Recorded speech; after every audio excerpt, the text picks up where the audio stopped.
अस्सलाम वालेकुम viewers, welcome to my YouTube channel. आज का टॉपिक हेल्थ से रिलेटेड है। तो ये मेडिसिन्स पर है। तो मेरे पास मेडिसिन है डाया एसिड सिरप, जो कि इस्तेमाल की जाती है इंडाइजेशन, एसिडिटी वगैरह और मैदे से रिलेटेड बीमारियों के लिए इस्तेमाल की जाती है। मेरी रिक्वेस्ट है आपसे, वीडियो को पूरा देखा करें, स्किप ना किया करें, ताकि आप कोई भी चीज़ मिस ना करें। तो मैं इस वीडियो में आपको इसके इफ़ेक्ट के बारे में, इसकी प्राइस के बारे में और इसको यूज़ करने का तरीका भी बताऊंगी। सबसे पहले बात कर लेते हैं कि ये मेडिसिन किन बीमारियों में इस्तेमाल की जाती है।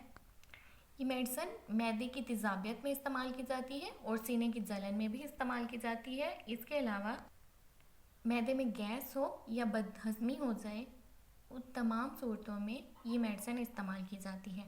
इसका कोई साइड इफ़ेक्ट नहीं है। ये एक हर्बल मेडिसिन है। ये 120 ml बोतल में दस्तयाब है, जो कि स्टमक के लिए यूज़ की जाती है।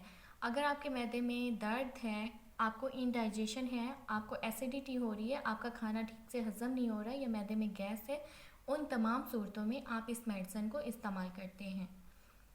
और बात कर लेते हैं इसकी प्राइस की। तो ये 100 रुपीज़ की है, यानी 100 रुपये में आप इसे किसी भी मेडिकल स्टोर से परचेज़ कर सकते हैं।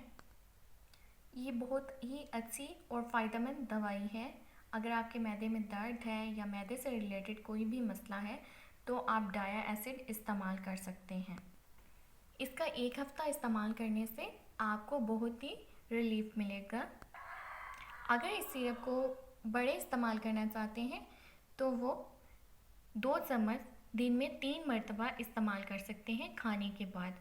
अगर आप बच्चों को यूज़ करवाना चाहते हैं, तो बच्चों के लिए 1 चम्मच है, खाने के बाद 3 टाइम।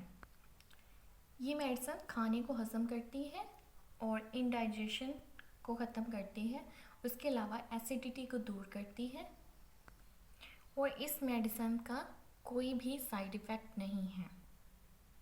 ये थी मेरी आज की वीडियो। अगर वीडियो अच्छी लगी है, वीडियो को लाइक कर दें और चैनल को सब्सक्राइब कर दें। अल्लाह हाफ़िज़।